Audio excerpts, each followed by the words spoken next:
A giant troll has awakened from the mountains and is terrorizing the army, and to stop him, they will need to believe in fairy tales. Young Nora Tideman climbs a tall mountain in the troll peaks of Romsdale, but she slips and hangs on the edge. Her father calls to her, and she tells him to mind his own business. Once at the top, they observe the landscape. The man asks if the girl remembers the fairy tales about the troll peaks, and she responds that she no longer believes in them. Nevertheless, she tells the story of a grand troll wedding where 13 trolls got drunk, lost track of time, and when the sun rose, they turned into stones and mountains. Then he says that one needs to believe to see, so she makes an effort and manages to see various troll faces in the mountains. 20 years later, on the Atlantic coast in northwest Norway, excavators are working, and Nora is digging on the other side. Frederick approaches her, saying that he spoke with the college, and they have been there for a long time, but Nora believes they are close to what they were looking for. At that moment, she finds something very large beneath the earth. On the Dovre mountain,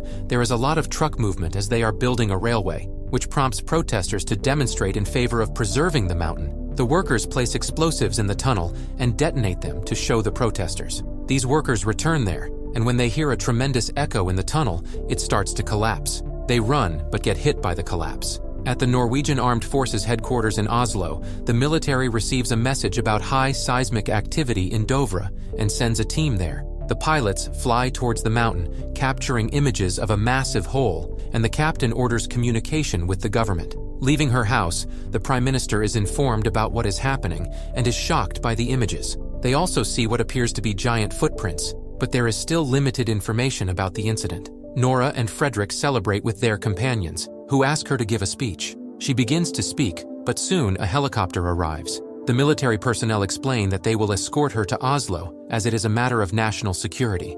Arriving at the location, she meets Andreas, the Prime Minister's advisor, who informs her that what is happening is top secret. Nora becomes frustrated and speaks loudly as she doesn't understand what's going on. When she enters the meeting room, everyone looks at her, and she is introduced as a doctor in paleontology. During the meeting, the commander says they cannot rule out terrorist attacks, but all evidence points to a geological origin. The images are shown, and two experts begin to discuss hypotheses about what might have happened. Nora interrupts them and asks if this is a joke because it's clearly footprints in the photos, and one of the men laughs at her. Amidst the conversation, Sigrid arrives, having found a recording from a protester who documented the accident. She shows the video, and it captures the exact moment of the explosion, where rocks hit several protesters, leaving everyone shocked. Nora asks her to go back a little in the recording and notices the sound of some kind of animal. When they pause the video, they can see the silhouette of a creature.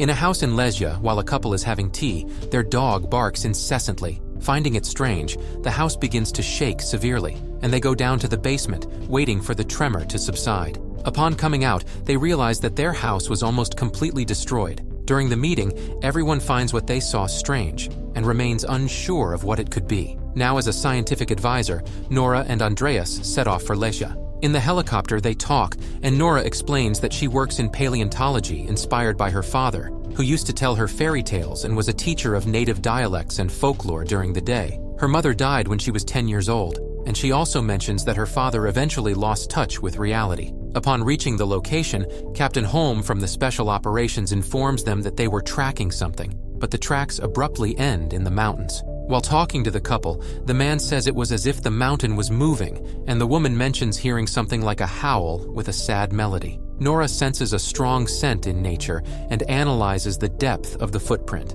Flying over the area, Holmes shows where the tracks end, and there is no sign of life anymore. They observe that a creature of that size cannot simply disappear. Nora goes to her father's house, and he comes out with a shotgun, stating that he won't leave. She asks him to lower the gun as she won't take him anywhere. Holm arrives and points a gun at Tobias, Nora's father. She explains who he is, and everyone calms down. She also asks her father to put on his pants. They enter the cabin and observe the wall with photos and notes. Andreas examines a photo closely, and Tobias explains that in the winter of 1943, the Nazis used Russian prisoners of war to build the Nordland Railway, and some believe that the construction stopped because of something they found inside the mountain. Nora draws her father's attention, saying that something came out of the mountain today. She shows him the video and explains that they followed the tracks, but they vanished suddenly. Then, she asks for his help. Tobias mentions that trolls used to roam freely in Norway 1,000 years ago, but Nora gets angry because she doesn't believe in that,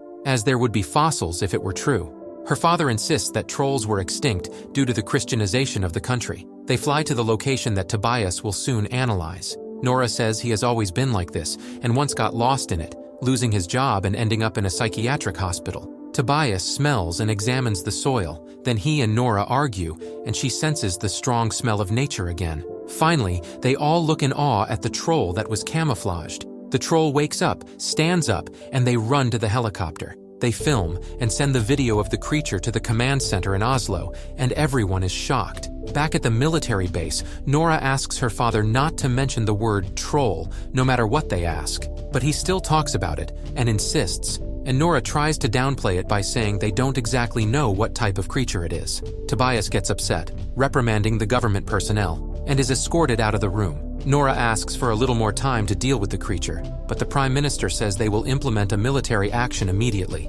While talking to Tobias, Nora says that what they are dealing with is not a mythical creature from fairy tales, but he makes her reflect on how the world of this creature changed overnight and how scaring it with weapons will provoke a reaction from nature. He asks them not to give up believing. Nora asks Holm to let the three of them go with him, and though he is reluctant, he agrees on the condition that they stay away and obey his orders. They head to the mission in Heidel with several convoys and tanks to stop the troll. The military knocks down trees, positions their weapons, and sends a camera on a drone into the air so that the personnel in Oslo can follow the operation. Everyone takes their positions and waits. Out in the forest, Nora and Tobias reminisce about the stories from her childhood and their emotional and affectionate moments. Everyone notices the troll approaching among the trees, and it stops. Tobias believes it knows there are people there, so Holm gives permission to attack. The military shoots at the giant, which quickly regenerates. They fire with the tank, but the troll keeps advancing.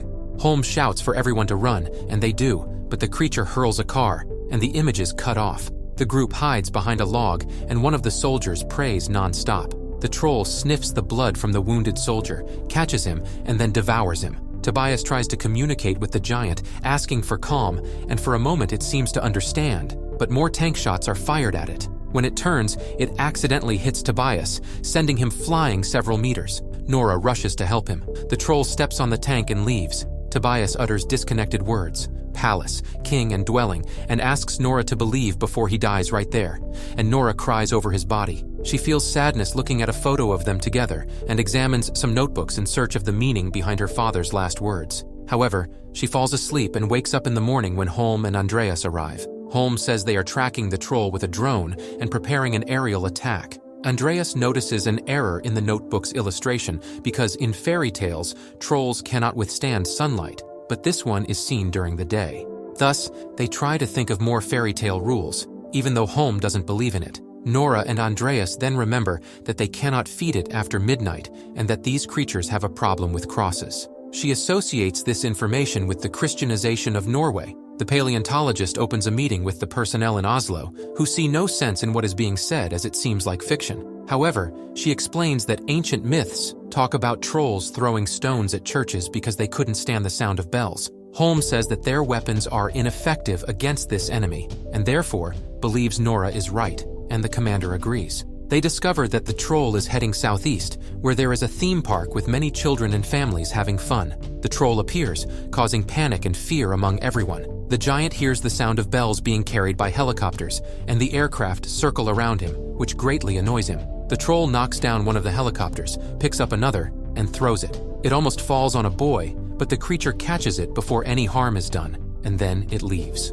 The news shows the entire country in panic when Nora and the others return, and everyone looks disappointed. In a conversation with the Prime Minister, Nora says they need to figure out what the creature wants, but the Prime Minister believes it is a major threat, not a troll from fairy tales. As a result, Nora is dismissed. To console her, Holmes says that no one could have done better than she did. In a meeting, the leaders discuss the possibility of using illegal missiles, and at a certain point, the Prime Minister asks Andreas to excuse himself from the room. He hands over his badge, resigning from his position, but takes the badge back to leave because the door won't open without it. Andreas goes to Nora, and the alarms start ringing. He tells her they will evacuate Oslo. While recording an announcement, the Prime Minister explains that they are now facing a creature unknown to science, and that they did their best to control the situation, but nothing worked. Therefore, they will take other measures. She declares a state of emergency and orders the evacuation of Oslo and all nearby regions.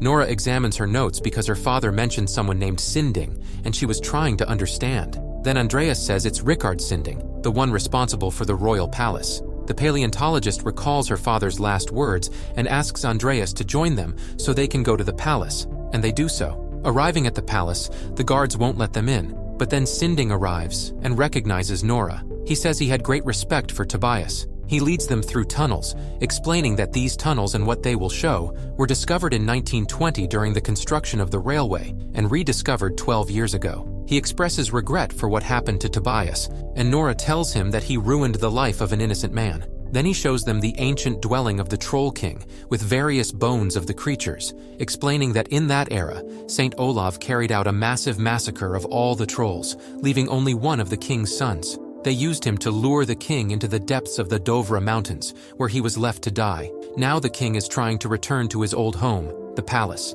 Nora places the ultraviolet light on a bone, and it freezes. Andreas recalls that they saw the troll in daylight, but Nora explains that it wasn't directly under sunlight. The troll arrives in the city, and tanks shoot at him. At Nora's request, Sinding shows them the largest vehicle they have, and she calls home, saying she has a plan. The commanders witness the chaos unfolding, and the Prime Minister declares they must do whatever it takes to destroy it, so the missiles are prepared for deployment. Andreas is warned of the incoming bombardment and asks Sigrid to hack the system to gain more time. It's shown that the city is already empty, and Nora is ready to leave. Holm meets with a friend from the military, who has recruited several other soldiers for what they are going to do. Nora and Andreas stop at a location and wait for the right moment. The missiles on the fighter jet are ready to strike, but Sigrid finally manages to hack the system and prevent them from launching. Nora and Andreas are prepared in the truck, while the others try to resolve the problem. The troll approaches them, and they accelerate towards it,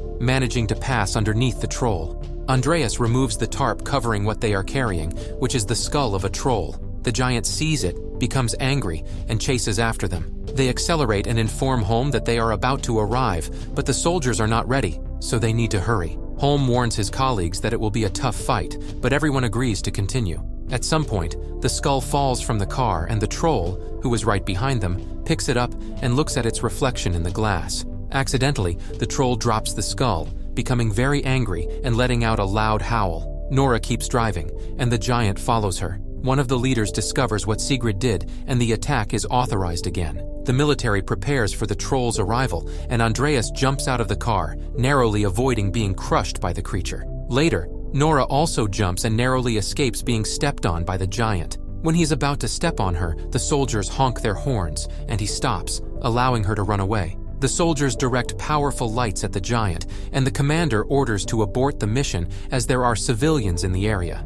But her companion insists on continuing, so Sigrid punches him in the face, leading the pilot to abort the mission. The troll suffers while the lights are on him, and the plan is working, much to the joy of the soldiers, while the others watch attentively. Nora realizes that they are hurting him, and Holm is confused because that was the plan. She runs to the circuit breaker and turns off the lights. Nora approaches the troll and tells him to leave, to go back to the mountains. He stares at her without showing anger. However, at that moment, the sun begins to rise, and it turns him into stone. The troll falls apart in front of everyone. Nora touches him until the last part petrifies. Everyone is relieved that this nightmare has finally come to an end. A few minutes later, the government arrives at the scene, and the Prime Minister is pleased with the outcome. Andreas asks Nora if she thinks there are more trolls, and she simply smiles. However, it is shown that in the Dovra Mountains, there is at least one more troll, and the movie ends.